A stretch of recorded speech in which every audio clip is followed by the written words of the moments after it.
আমরা যে পরিমাণ ক্লাসগুলো করেছি বা প্র্যাকটিস করেছি বা প্রজেক্ট করেছি, ওই প্রজেক্টগুলো দিয়ে মোটামুটি আমরা ব্যক্তিগত কাজগুলো করতে পারবো। যদি আমরা অ্যাডভান্স লেভেলে কাজ করতে যাই, তাহলে আমাদেরকে মাইক্রোসফট এক্সেল এর মধ্যে 6 থেকে 1 বছর সময় দিতে হবে, তবে আমরা অ্যাডভান্স লেভেলে কাজ করতে পারবো।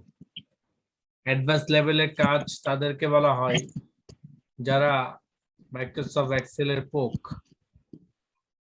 অর্থাৎ মাইক্রোসফট এক্সেল এর মাধ্যমে সে যে কোনো জিনিস কোডিং করে বের করতে পারবে। একটা মিনি সফটওয়্যারের মতো সে কাজ করতে পারবে। এই পরিমাণ অভিজ্ঞতার জন্য তাকে অ্যাডভান্স লেভেলে কাজ শিখতে হবে। অ্যাডভান্স লেভেলে কাজ শেখার জন্য আপনাদেরকে মিনিমাম 6 থেকে 1 বছর সময় ব্যয় করতে হবে। এভরিডে, প্রতিদিন ক্লাসে প্রায় 6 থেকে 1 বছর যখন সময় ব্যয় করতে পারবেন মাইক্রোসফট এক্সেল এর জন্য, তবে আপনি অ্যাডভান্স লেভেলে কাজ করতে পারবেন। তবে মাইক্রোসফট এক্সেল এর বেসিক লেভেলের যে কাজগুলো, সেই কাজগুলো সম্পর্কে আপনাদেরকে বিস্তারিত আলোচনা করেছি। এখন আমরা কিছু কমান্ড শিখবো। আজকে কিছু কমান্ড শিখবো, আগামীকাল ইনশাল্লাহ কিছু কমান্ড শিখবো আগামী ক্লাসে। এরপর আমরা চলে যাব মাইক্রোসফট পাওয়ার পয়েন্টে। কয়েকটা ক্লাস আছে, আমরা মনোযোগ দিয়ে উপস্থিত থাকবো। মাইক্রোসফট পাওয়ার পয়েন্টের মাধ্যমে আমরা আমাদের সবার সেমিনারে প্রেজেন্টেশন তৈরি করতে পারবো। মাইক্রোসফট এক্সেল এর যে প্রজেক্টগুলো শিখেছি তা দিয়ে আমরা ব্যক্তিগত কাজ করতে পারবো, এবং যে সকল কমান্ড গুলো সম্পর্কে আমরা আলোচনা করব, ওই সকল কমান্ড গুলো সম্পর্কে প্রায় 70 থেকে 80% কমান্ড মাইক্রোসফট ওয়ার্ডে আলোচনা করা হয়েছিল। যারা মাইক্রোসফট ওয়ার্ডটাকে ভালোভাবে শিখেছেন তারা মাইক্রোসফট এক্সেল এর কমান্ড গুলো খুব সহজে বুঝতে পারবে।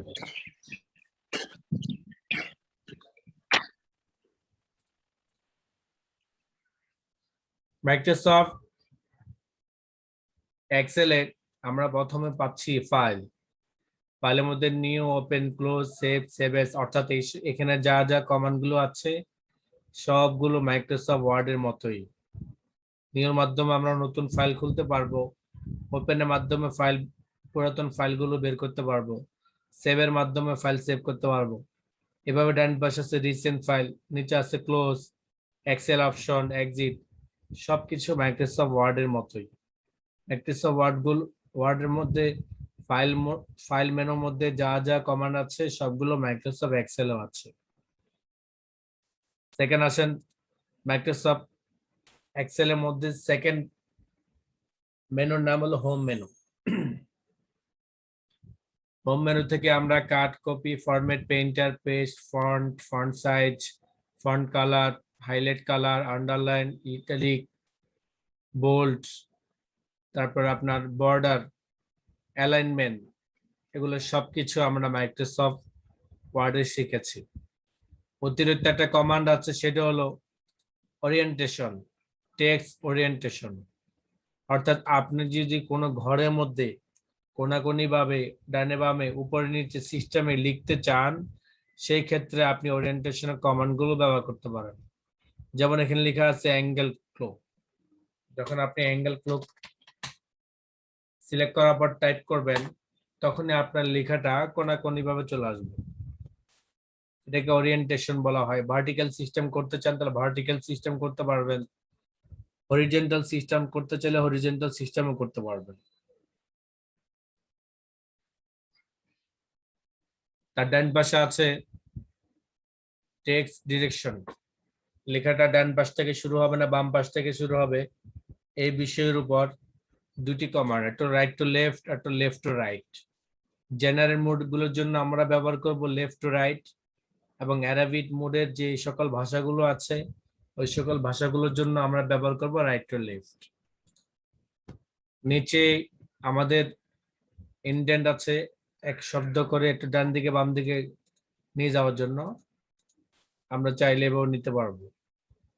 র‍্যাপ টেক্সট, যেটা মাধ্যমে আমরা যখন কমান্ডে ক্লিক করব, এরপর আমাদের কলামের যতটুকু এরিয়া ছিল ততটুকু এরিয়ার বাইরে যখন লেখাটা চলে যাবে, অটোমেটিকলি লেখাটা নিচে লাইনে চলে আসবে। এটাকে বলা হয় রাফ টেক্সট। আপনি এখানে লিখলেন, কিন্তু নরমালি অন্য কোনো সেলে যখন আপনি লিখবেন তখন কিন্তু সে বাম থেকে ডান দিকেই চলে যাবে। যখন আপনি এই ঘরে লিখবেন তখন আপনার ওই লেখাটা হাইড হয়ে যাবে। এই জন্য এই ধরনের কোনো কমান্ড যদি আপনার ইয়ে করতে হয় যে অটোমেটিকলি নিচে নেমে যাবে, সেই ক্ষেত্রে আপনি রাফ টেক্সট এর কমান্ডে ক্লিক করবেন। ফলে আপনার লেখাটা তার নির্দিষ্ট এরিয়ার মধ্যেই থাকবে, প্রয়োজনে নিচের দিকে নামতে থাকবে। মার্জ এন্ড সেন্টার এই বিষয়ের উপর আমরা আলোচনা করেছি। একাধিক সেলগুলোকে অ্যাডজাস্ট করার জন্য আমরা মার্জ এন্ড সেন্টার ব্যবহার করব। আবার যখন মার্জ এন্ড সেন্টার ক্লিক করব, সবগুলো ঘর আবার আলাদা আলাদা হয়ে যাবে। এখানে পাবেন নাম্বার কমান্ড। এই নাম্বার কমান্ডের মধ্যে জেনারেল মোড আছে, নাম্বারিং আছে, কারেন্সি আছে, অ্যাকাউন্টিং আছে। অর্থাৎ আপনার এই ঘরগুলো যে আছে, সেলগুলো, এই সেলগুলো বিভিন্ন মোডে কনভার্ট করা যায়। যেমন আপনি যদি এখানে লিখলেন 100, এখন এই 100টা কি হবে? টাকার হিসাবে হবে, ডলার চিহ্ন সিস্টেমে হবে, পার্সেন্টেজ সিস্টেমে হবে, না নাম্বারিং সিস্টেমে হবে, না টেক্সট সিস্টেম হবে? কোন মোডে হবে এই সেলগুলো, সেটা আপনি কনভার্ট করতে পারবেন কমান্ডগুলোর মাধ্যমে। যখন আপনি নাম্বার ফরম্যাটের মাধ্যমে এটা করবেন, যেমন জেনারেল মোড আছে, আমরা বর্তমানে জেনারেল মোড আছে, তাই যেভাবে লিখবো সেভাবেই হবে। আর যদি আমরা ক্লিক করি নাম্বারিং, তাহলে সেক্ষেত্রে কি হবে? 100 পর এটা 0.00 আসবে। আর যদি আমরা এখান থেকে কারেন্সি সিস্টেম চাই, তাহলে ডলার চিহ্ন সিস্টেম আসবে। এভাবে টাইমিং যদি চাই টাইমিং আসবে, পার্সেন্টেজ যদি চাই পার্সেন্টেজ আসবে। আর যদি বলি যে আমরা টেক্সট সিস্টেম করতে চাই, তো সেক্ষেত্রে টেক্সট কনভার্ট করব। টেক্সটে কনভার্ট করলে কি ফায়দা হবে? যখন আপনি 001 প্রেস করবেন তখন কিন্তু 001 আসবে। অর্থাৎ কোন ডিজিটের পূর্বে যদি আপনি নর্মালি 0 লেখেন, সেটা অটোমেটিকলি হাইড হয়ে যাবে, মাইনাস হয়ে যাবে। যেমন আমি এখানে লিখলাম 001, ফলে আমার এখানে শুধুমাত্র 1 আসলো। এর কারণটা কি?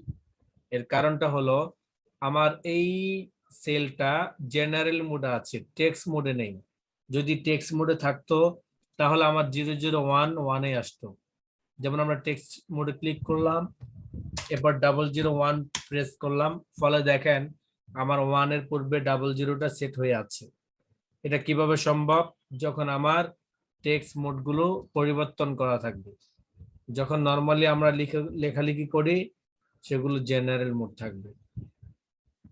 আবার সেম কমান্ড গুলো এখানে সংক্ষিপ্ত দেওয়া আছে।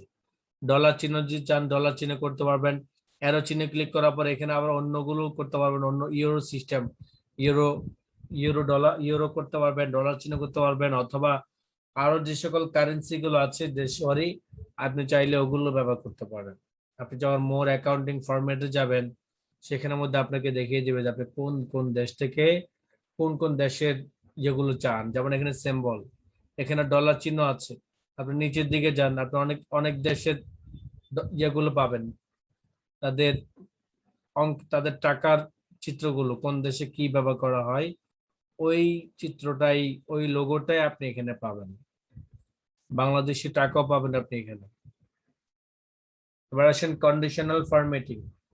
কন্ডিশনাল ফরম্যাটিং এর অনেকগুলো কাজ আছে, তার মধ্যে থেকে একটা কাজ আছে, আমরা গত ক্লাসে রেজাল্ট শিট সম্পর্কে আলোচনা করেছিলাম। সেই রেজাল্ট শিট, আমরা রেজাল্ট শিটটা ওপেন করি। ওপেন করার পর দেখেন এখানে হয়তো আমাদের এমন কোন একটা নিয়ম থাকতে পারে যে আমার যে সকল ঘরগুলো 100-র উপরে অথবা 33-এর নিচে আছে, ওই সকল ঘরগুলো নির্দিষ্ট কোনো একটা কালার করতে চান। সেই ক্ষেত্রে আপনি যে সকল ঘরগুলোর মধ্যে এই কাজটা করতে চান, প্রথমে আপনাকে কি করতে হবে? ওই সকল ঘরগুলোকে সিলেক্ট করতে হবে। সিলেক্ট করার পরে আপনাকে যেতে হবে কন্ডিশনাল ফরম্যাটিং। কন্ডিশনাল ফরম্যাটিং এ যখন যাবেন, সেখানে অনেকগুলো কমান্ড আছে। একটা কমান্ড আছে হাইলাইট সেলস। আপনি যে হাইলাইট সেল ইয়ে করতে চান, সেখান থেকে কি করতে চান? যেমন আমরা লেস দ্যান করতে চাই, অর্থাৎ কোন একটা ঘরের মধ্যে যদি এত নিচে হয় তাহলে কালার হবে, এর জন্য আমরা লেস দ্যান ক্লিক করব। এবং কত হবে, যেমন আমরা 33-এর নিচে আমরা এখানে উল্লেখ করলাম 33, এবং চাইলে এখান থেকে কালার চুজ করে দিতে পারি আমরা কোন কালারটা ব্যবহার করতে চাই, সেই কালারটা আমরা এখান থেকে চুজ করে দিবি, ইয়েলো ব্যবহার করলাম, ওকে দেব। ফলে তখন আমাদের ওই ঘরগুলো কি হবে, কালার হয়ে যাবে। আবার যদি বলি আমরা উপর দিকে করতে চাই, সেই ক্ষেত্রে আবার কন্ডিশনাল ফরম্যাটিং এ যাওয়ার পর গ্রেটার দ্যান দেব, গ্রেটার দ্যান যাওয়ার পর সেখানে উল্লেখ করে দেবো কতর উপরে, যেমন 100-এর উপরে। 100-এর উপরে আমাদের কোনো সাবজেক্টের নাম্বার হয় না, তাই আমরা এখানে 100 মার্ক করে দিলাম, যাতে আমাদের টাইপিং এর ক্ষেত্রে যদি 100-র উপরে কোনো কারণবশত হয়ে যায় সেটাও যাতে লাল কালার হয়ে চলে আসে। যেমন দেখেন আমি এখানে 101 করেছি, ফলে আমার এখানে লাল কালার হয়ে আসছে। এখানে আরো কিছু চিত্র পাবেন, টপ ও বটম পাবেন, রুল সিস্টেম, এগুলো সব এগুলো হাইলাইট করার জন্য। ডাটা বার্স, আপনি চাইলে এগুলো ঘরগুলোকে আবার অনেক ধরনের ডিজাইন করতে পারবেন। এখানে অনেক ধরনের ডিজাইন আছে, আপনার পছন্দ অনুযায়ী আপনি ডিজাইনটাকে চুজ করবেন। আবার কালার স্কেল সিস্টেম আছে, আপনি যে চান যে একাধিক মিশ্রিত কালার স্কেল সিস্টেম করতে চান তাও পারবেন। আইকন সিস্টেমও যদি করতে চান তাও পারবেন, আপনি যে বলেন যে আমার এগুলোতে আমি আইকন সিস্টেম দেব তাও পারবেন। আপনার মোর রুলস এর মধ্যে গেলে আর অনেক ধরনের আপনার এই চিত্রগুলো পাবেন। যদি মুছে ফেলতে চান, এই যে কমান্ড গুলো ব্যবহার করেছেন তা যদি মুছে ফেলতে চান তাহলে ক্লিয়ার রুলস এ যাবেন, সেখান থেকে ক্লিয়ার রুলস যখন ক্লিক করবেন তখন আপনার এই কমান্ডটা চলে যাবে, অর্থাৎ লাল কালারটা যেটা ছিল সেটা অটোমেটিকলি কালার হয়ে যাবে। Format as table, format as টেবিলের কাজ হলো আপনার এই যে ঘরগুলো আছে, যেমন এখান থেকে নির্দিষ্ট কিছু ডিজাইন করেছেন, আবার চাইলে ওখান থেকেও করতে পারবেন, ওখানে অনেক ধরনের ডিজাইন পাওয়া যায়। এখানে দেখেন আপনি কোন ডিজাইনটা আপনার পছন্দ, যে ডিজাইনার পছন্দ হবে আপনি ক্লিক করবেন, ওকে বাটন প্রেস করবেন, ফলে সেটাতে আপনার কনভার্ট হয়ে যাবে। আপনার ঘরগুলো এখন দেখেন কত সুন্দরভাবে দেখাচ্ছে। আপনি চাইলে এখান থেকে আর অনেক ধরনের ডিজাইন আছে, আপনার ডিজাইন মতো আপনি পছন্দ করে নেন। যদি ডিজাইনটাকে উঠে দিতে চান ফরম্যাট ফর্মুলা ফিল্টারে যাবেন, ফিল্টারে যাওয়ার পরে আপনি ফিল্টার টিকচেন উঠিয়ে দিবেন, তাহলে মুছে যাবে।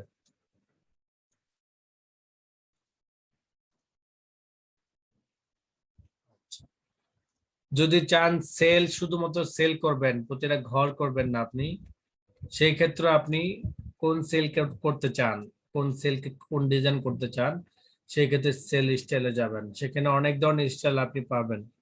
আপনার পছন্দ অনুযায়ী আপনি যে যে স্টাইলে সেলটা দিতে চান আপনি সেই স্টাইলটা ক্লিক করবেন, তখন সেই সেলটা ওই স্টাইলে রূপান্তর হয়ে যাবে। যদি কোনো ঘর কলাম বাড়াতে চান সেক্ষেত্রে আপনি ইনসার্ট ক্লিক করবেন, ইনসার্ট সেল যদি কোনো একটা সেল বাড়াতে চান, ইনসার্ট রোজ যদি রো বাড়াতে চান, ইনসার্ট কলাম যদি কলাম বাড়াতে চান, ইনসার্ট শিট, যেমন যেখানে শিট আছে আপনি যদি আরেকটা শিট নিতে চান তাহলে আপনি ইনসার্ট থেকে করতে পারবেন। সেম জিনিস ডিলেট, অর্থাৎ মুছে ফেলা, একটা দিয়ে আমরা আনলাম আর একটা দিয়ে আমরা মুছে ফেলতে পারবো, সেম কমান্ড গুলো। ইনসার্ট সেলের ক্ষেত্রে একটা সেল যেমন আসবে, ডিলেট খেয়েও আপনি ডিলেট সেল, একটা সেল ডিলেট হবে।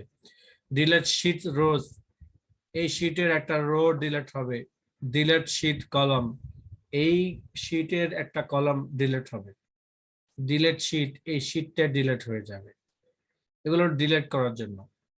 আর ফরম্যাটের মধ্যে যদি কোনো ঘরকে যদি নির্দিষ্ট সাইজ মতো বড় ছোট করতে চান তাহলে আপনি সেটা করতে পারবেন। রো হাইলাইট, রো যদি বড় ছোট করতে চান, কলাম যদি বড় ছোট করতে চান, এভাবে কোন রো অথবা কলামকে যদি আপনি হাইড করতে চান, লুকিয়ে রাখতে চান, সেটা আপনি করতে পারবেন। যেমন আমি কোরআন মাজিদের সাবজেক্টটাকে লুকিয়ে রাখতে চাই, তাই আমরা ফরম্যাট থেকে হাইলাইট চলে যাব, হাইড কলামসে ক্লিক করব, ফলে আমাদের কলামটা হাইড হয়ে যাবে। আমার এখানে আছে কিন্তু হাইড হয়ে আছে। আবার যখন আমরা হাইড যাব সেখান থেকে আর যখন আমরা শোতে ক্লিক করব কলাম, তখন আমাদের আবার চলে আসবে, তবে এর জন্য আমাদের শর্ত হলো সিলেক্ট করতে হবে। সিলেক্ট করার পর আমরা হাইডে যাব, সেখান থেকে হাইট কলাম,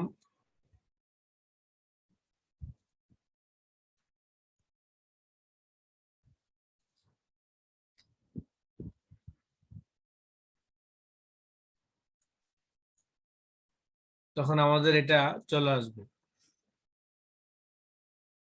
এভাবে যদি আপনি শীটটা যদি রিনেম করতে চান, এই যেমন এখানে নাম, প্রতিটা শীটের মধ্যে আলাদা আলাদা নাম দেওয়া আছে, আপনি যদি নাম দিতে চান সেক্ষেত্রে আপনি রিনেম করবেন।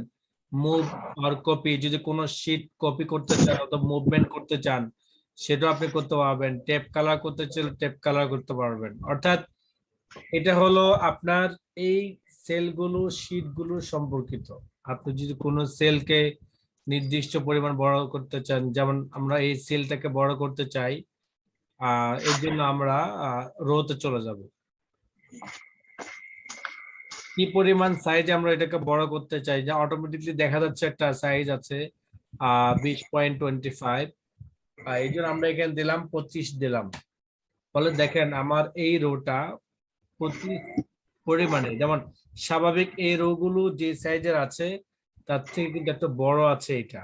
এর কারণটা কি? এর কারণটা হলো আমরা এটাকে কি করেছিলাম, একটু বড় করেছি। ফরম্যাটে যাব, সেখান থেকে যদি আমরা অটো ফিট ক্লিক করি তাহলে তার অটোমেটিক ভাবেই তার যতটুকু জায়গা দরকার ততটুকু জায়গা মতো সে চলে আসবে।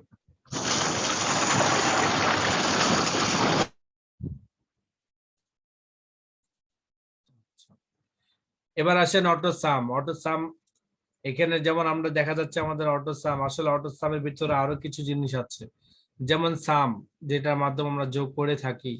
এরপর আছে এভারেজ, যেটার মাধ্যমে আমরা এভারেজ বের করে থাকি, অর্থাৎ গড় নাম্বার বের করে থাকি।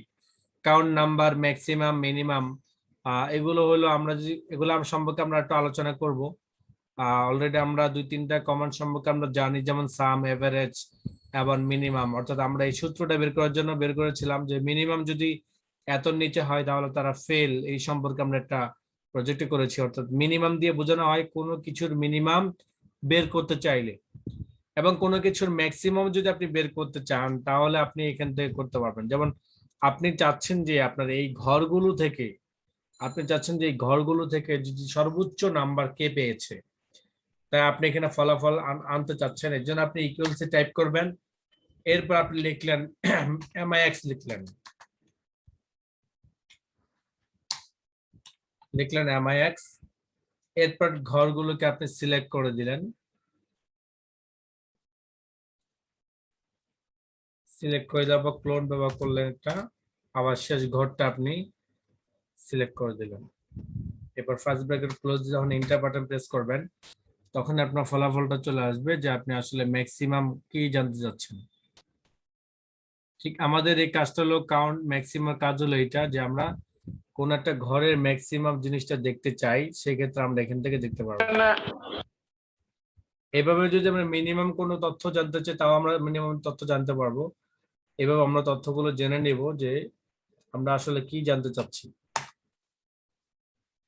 এই সূত্রগুলো সম্পর্কে আমরা একটু দেখাবো, যেমন এভারেজটা দেখিয়েছিলাম, সাম দেখিয়েছিলাম। এই সম্পর্কে আরো কিছু তথ্য আছে, আরো কিছু সূত্র আছে, এগুলো ছাড়াও সবগুলো ইনশাল্লাহ আমরা একত্রে আলোচনা করব। এবার আছে ফিল। ফিল কাকে বলে? যেমন আপনার এই 100টা, আপনি কোন একটা সেলের মধ্যে আছেন, সেই সেলের ডাইনে বামে উপরে নিচের যে ডাটাগুলো আছে সেই ডাটাগুলোকে আপনি কপি করে পেস্ট না করে এখানে সরাসরি আপনি আনতে পারবেন, তবে শর্ত হবে তার চতুর্পাশে হইতে হবে। যেমন এই 70, আমি এটাকে 70টাকে কালার করে রাখলাম, আমার 70-এর উপরে আছে 95, নিচে আছে 83, ডানে আছে 90, আবার বামে আছে 90। আমি এখন 95টাকে এখানে রিপ্লেস করতে চাই, সেই ক্ষেত্রে আমাকে কি করতে হবে? ফিল ডাউন ক্লিক করতে হবে। যখন আমি ফিল ডাউন ক্লিক করব তখন উপরে 95টা আমার এই 70-এর মধ্যে চলে আসবে এবং 70টা ক্যান্সেল হয়ে যাবে। এবার যদি আমার সেলের ডানে বামে উপর নিচের কোনো তথ্যগুলো যদি আমার ওই সেলে আনতে চাই, সেই ক্ষেত্রে আমরা ফিল ব্যবহার করবো। আর যদি মুছে ফেলতে চাই, আমরা কি মুছতে চাই, যেমন ক্লিয়ার অল যদি দিই তাহলে সবকিছু মুছে যাবে। এর জন্য শর্ত হলো হয়তোবা কোনো একটা সেল থাকতে হবে অথবা একাধিক সেলগুলো মার্ক করা থাকতে হবে। যেমন আমরা সবগুলোকে সিলেক্ট করলাম, সবগুলো সিলেক্ট অল বাটন প্রেস করলাম, কন্ট্রোল এ বাটন প্রেস করে। এরপর আমরা ক্লিয়ার থেকে ক্লিয়ার অল বাটন যখন প্রেস করব তখন সবগুলো লেখা চলে যাবে। লেখাগুলোকে ফিরানোর জন্য আমরা আন্ডু ব্যবহার করব। এই যে আন্ডু কমান্ড আছে এখানে, আমরা আন্ডু ব্যবহার করব, ফলে আমাদের তথ্যগুলো চলে আসবে। আসেন শর্ট এন্ড ফিল্টার। আমরা শর্ট সম্পর্কে আলোচনা করেছি। কোন একটা বিষয়কে যদি আমরা সিরিয়াল করতে চাই, যেমন আমরা এই যে নাম্বারিং গুলো আছে আমাদের, আমরা চাচ্ছি এটাকে সিরিয়াল করতে, তাই আমরা শর্ট চলে যাব।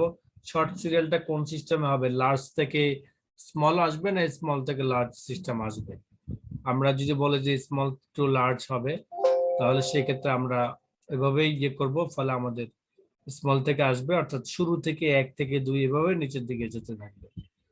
এটা একটা কাজ হলো। ফিল্টার আছে, আবার কাস্টম সিস্টেম যদি চান কাস্টম সিস্টেম করতে পারেন। আমরা যদি এটা অটো সিস্টেমে করে থাকি, তাই আমরা হয়তো বা স্মল সিস্টেম করব না লার্জ সিস্টেম করব। আরেকটা বিষয় হলো, সেটা হলো আপনার শিরোনামগুলোকে যদি আপনি ফিল্টার কমান্ডে রাখতে চান, ফিল্টার যখন কমান্ড ক্লিক করবেন প্রতিটা শিরোনামের মধ্যে একটা ড্রপ ডাউন অ্যারো আসবে। কি ধরনের ড্রপ ডাউন অ্যারো? যেমন আপনি আন্ডারলাইন স্টাইল চেঞ্জ করতে চান, এখানে নরমালি দেখা যাচ্ছে একটা লাইন। এখন আপনার জানা মতে আন্ডারলাইন অনেক ধরনের স্টাইল হয়। স্টাইল গুলো কোথায় পাবেন? ঠিক ইউর পাশে যে ড্রপ ডাউন অ্যারোটা আছে, সেখানে যখন ক্লিক করবেন তখন আপনাকে দেখাবে যে আসলে আপনি কি করতে চান, আন্ডারলাইন দিতে চান নাকি ডাবল আন্ডারলাইন দিতে চান। এভাবে যদি আমরা ফন্ট সাইজের মধ্যে ক্লিক করি তাহলে অনেকগুলো ফন্ট সাইজ আসবে, আর ফন্টে যখন ক্লিক করি তখন অনেকগুলো ফন্ট আসবে। ঠিক আমাদের এই শিরোনামের মধ্যেও আমরা এরকম ফিল্টারিং ব্যবহার করে নির্দিষ্ট কোন একটা তথ্য আমরা বের করতে পারবো। এর একটা এক্সাম্পল বের করি আমরা, যেমন মোট নাম্বার থেকে আমরা উঠাতে চাই যে 817 কতজন পেয়েছে, তাই আমরা 817-তে ক্লিক করব, ওকে বাটন প্রেস করব, ফলে দেখবো যে 817 একজন পেয়েছে। তাই আমরা আবার ফিল্টার থেকে সিলেক্ট অল বাটন প্রেস করলে আবার সবগুলো তথ্য চলে আসবে। এভাবে আমরা নির্দিষ্ট কোনো একটা তথ্য যদি আমরা জানতে চাই, তবে সেটা আমরা ফিল্টার কমান্ডের মাধ্যমে বের করতে পারবো। আবার যখন শিরোনামগুলোকে সিলেক্ট করার পর ফিল্টার কমান্ডে যাব, সেখান থেকে ফিল্টার কমান্ডে ক্লিক করলেই কমান্ডটা উঠে যাবে। ফাইন্ড রিপ্লেস গো টু এই সম্পর্কে আমরা বিস্তার আলোচনা করেছিলাম মাইক্রোসফট ওয়ার্ডে। আমরা যদি কোনো শব্দ বের করতে চাই তাহলে ফাইন্ড, রিপ্লেস করতে চাইলে রিপ্লেস, কোনো পৃষ্ঠায় যেতে চাইলে গো টু, কোনো স্পেশাল কোনো শব্দের মধ্যে যেতে চাইলে স্পেশাল সেখানে উল্লেখ করব। ফর্মুলা, অর্থাৎ যেগুলোতে আমরা সূত্র ব্যবহার করি, কোন একটা সূত্র বের করতে চাই সেই ক্ষেত্রে আমরা ফর্মুলাতে ক্লিক করব। তো সূত্র আমাদের আসলে প্রয়োজন নাই, কেননা আমরা অনেক বড় সূত্র যেখানে টাইপ করবো এই সময়টা কিন্তু আমাদের নেই। সাধারণত এটা ব্যবহার করা হয় কোনো শব্দের ক্ষেত্রে, কোনো লেখার ক্ষেত্রে এটা খুঁজে বের করা অথবা রিপ্লেস করার ক্ষেত্রে ব্যবহার করা হয়। এবার আসেন ইনসার্ট মেনু। ইনসার্ট মেনুর প্রথম আছে পিভট টেবিল। পিভট টেবিল কাজ হলো কোনো ডাটাকে অ্যানালাইজ করে কোনো একটা নির্দিষ্ট তথ্য বের করা। এটা নিয়ে আমরা একটা প্রজেক্ট শিখবো ইনশাআল্লাহ। আর টেবিল সম্পর্কে আমরা আলোচনা করেছি, এই টেবিলের মাধ্যমে আমরা ডাটা এন্ট্রির একটা ফরম্যাটও তৈরি করতে পারি। এছাড়াও আমরা কোন একটা টেবিলকে তৈরি করার জন্য আমরা যখন সিলেক্ট করব তখন আমরা টেবিলে ক্লিক করব, এরপরে আমরা মাই টেবিল হেডার্স ক্লিক করে ওকে বাটন প্রেস করলেই আমাদের ওই মার্ক করা ঘরগুলোই একটা টেবিলে রূপান্তর হয়ে যাবে, এবং প্রতিটা ঘরের মধ্যে আমাদের অটোমেটিকলি একটা শিরোনাম আসবে, যেহেতু আমরা এখানে কোনো শিরোনাম ব্যবহার করি নাই। যদি আমরা করতে চাই তাহলে করতে পারি, আমরা এখানে লিখে দিব, ফলে আমাদের এইটা শিরোনাম হিসেবে কার্যকর হবে, তবে অটোমেটিকলি একটা শিরোনাম এখানে থাকবে। আবার যদি আপনি চান এই ঘরগুলোকে বিভিন্ন ডিজাইন করতে চান, তাও আপনি ডিজাইন গুলো করতে পারবেন। আপনি যদি চান যে আপনার এই সবার লাস্টে আপনি এটা টোটাল রো টানবেন, সেক্ষেত্রে আপনি টোটাল রোতে ক্লিক করবেন, ফলে একটা টোটাল রো আসবে। যদি আপনি উপরে হেডারটা উঠিয়ে দিতে চান তাহলে হেডারে ক্লিক করেন, তাহলে হেডারটা চলে যাবে। আর যদি ব্যান্ডিং রোজটা ক্লিক করতে চান, ব্যান্ডিং রোজ ক্লিক করেন, তাহলে কিন্তু সেটা চলে যাবে, অর্থাৎ ভিতরে যে অটোমেটিকলি আরেকটা ডিজাইন শো করে সেটা যদি চলে যান। যে ফার্স্ট কলাম ক্লিক করেন তো ফার্স্ট কলাম একটা কালার হবে, যদি বলেন লাস্ট কলাম একটা কালার হবে। আমরা ফার্স্ট কলাম দিলাম, লাস্ট কলাম দিলাম, হেডারও দিলাম, তাহলে আমাদের একটা অনেকটা সফটওয়্যারের মূল ফটকের মতো হয়ে যাবে। বেন্ডিং কলামস যদি আপনি ডিজাইন করতে চান তো কলামসও করতে পারবেন। অর্থাৎ এই টেবিলের মধ্যে নানান ধরনের ইফেক্ট গুলো ব্যবহার করে করে আপনি চাইলে আপনি টেবিলটাকে আরো সৌন্দর্যমণ্ডিত করতে পারবেন।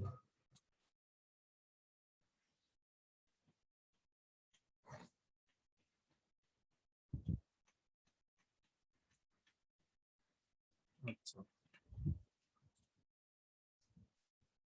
এরপর আসেন picture, clip art, shape, smart art, এগুলো আমরা মাইক্রোসফট ওয়ার্ডে শিখেছিলাম।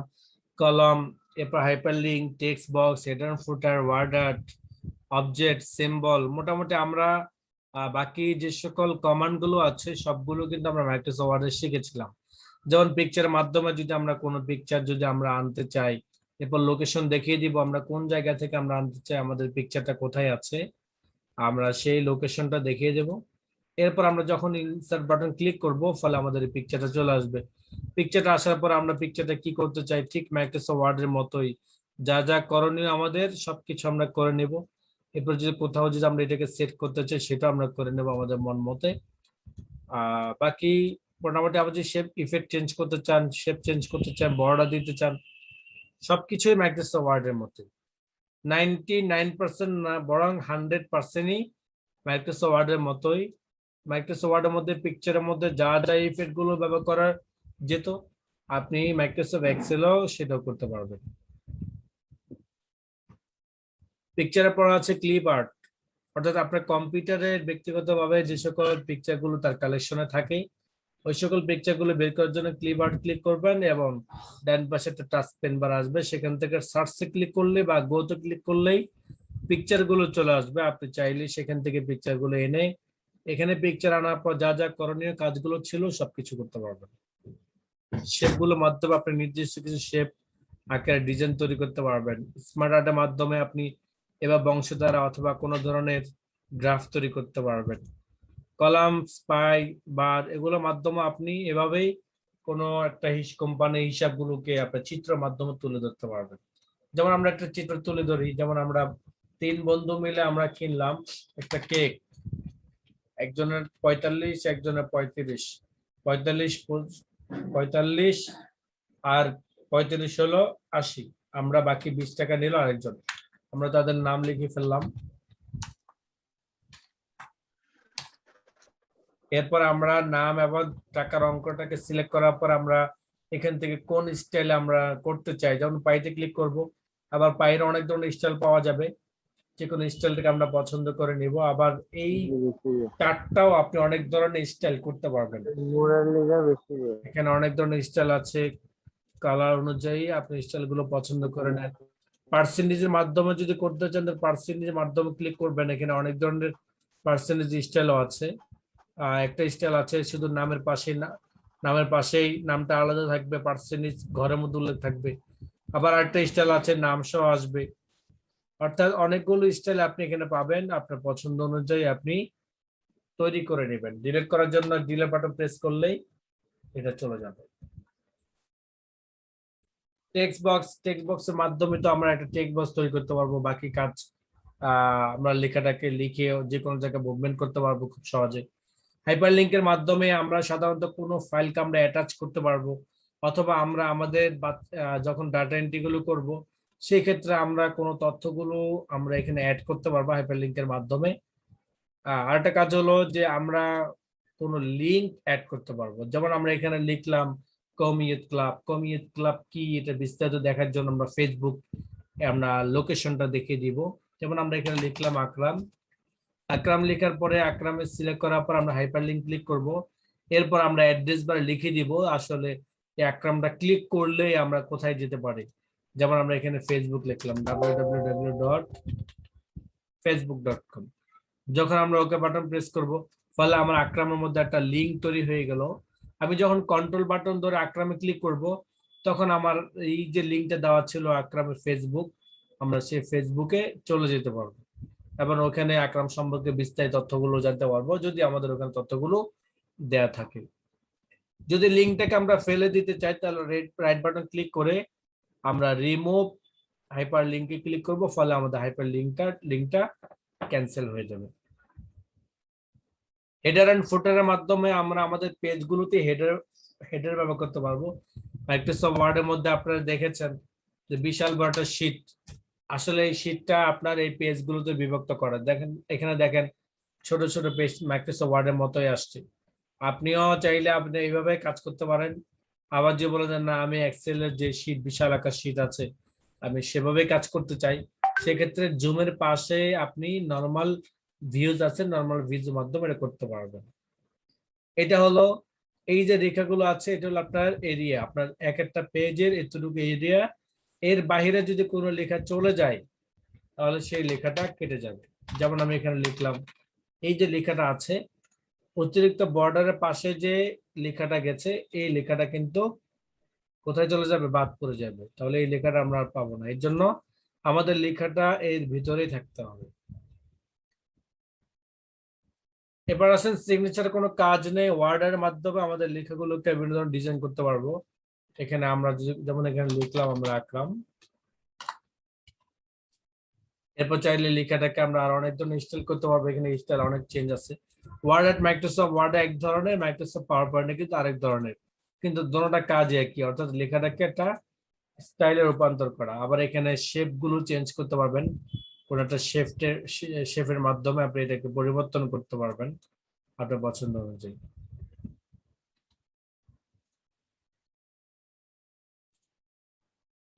অবজেক্টে আমাদের কাজ হলো যে আমরা যদি কোনো একটা ফাইলকে আমরা এখানে অ্যাটাচ করতে চাই অন্য একটা সফটওয়্যারের মাধ্যমে, যেমন আমরা মাইক্রোসফট ওয়ার্ডটা খুলে ওখানের মধ্যে একটা কাজ করতে চাই, যে কাজটা ক্লোজ করে দিলে আমাদের এখানে চলে আসবে।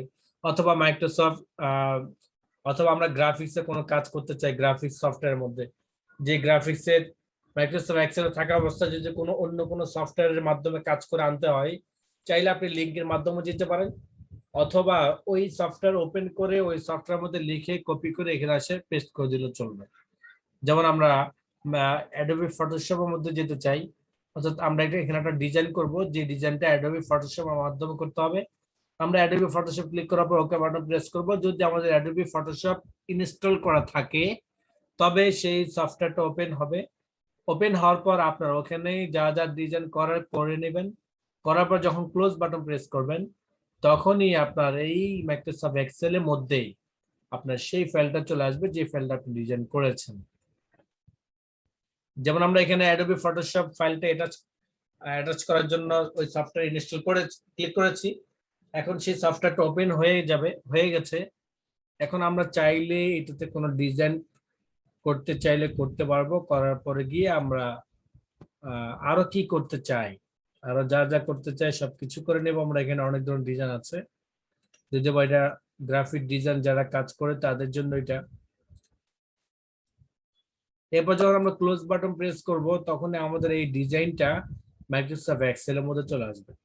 যখন মাইক্রোসফট এক্সেল এ চলে আসবে এরপর আমরা এখানে কোথায় সেট করতে চাই, কত বড় রাখতে চাই, অনেক সময় আপনার এখানে নরমাল যে ডিজাইন গুলো আছে সেই ডিজাইন গুলো আপনার পছন্দ নাও হইতে পারে, সেই ক্ষেত্রে আপনি অন্য প্রোগ্রামের মাধ্যমে ডিজাইন গুলো করে আনতে পারেন। আর সিম্বলের মাধ্যমে কি কাজ সেটা কিন্তু আমরা অনেকেই জানি। সিম্বল থেকে আমরা বিভিন্ন ধরনের প্রতীক বের করতে পারবো, হরকতের কাজগুলো করতে পারবো, উর্দু ফন্টগুলোকে সিলেক্ট করতে পারবো, বাংলা যুক্ত বর্ণ বের করতে পারবো এবং বিভিন্ন ধরনের প্রতীকগুলো বের করতে পারবো। এই সব কিছু তথ্যগুলো সিম্বলের মধ্যে থাকে।